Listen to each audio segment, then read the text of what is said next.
Fear is one of the fundamental emotional reactions, and it drives a lot more behavior than what people think or would even want to admit to. And so, let's say you have an operator working, making a product, following an SOP. They inadvertently make a mistake. Okay, and let's just say it's not intentional, but mistakes happen, and there are all kinds of in that environment. There's all kinds of quality systems that can deal with that, but it's kind of a high risk business because if you do something that validates a batch of material, it could be hundreds of thousands of dollars tied up in that raw material.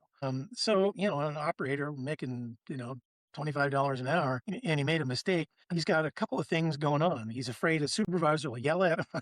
He's worried that he might get fired because, that's a big loss for the company. And so rather than, contacting his supervisor or going to the quality people and asking what he should do, he kind of hides the mistake. And then later on, when it's found, because it's almost always found eventually, the longer it takes to find it, the worse it'll be.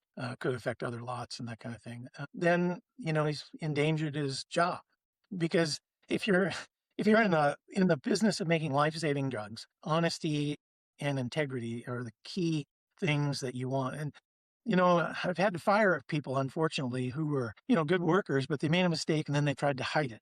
And then they lied about it.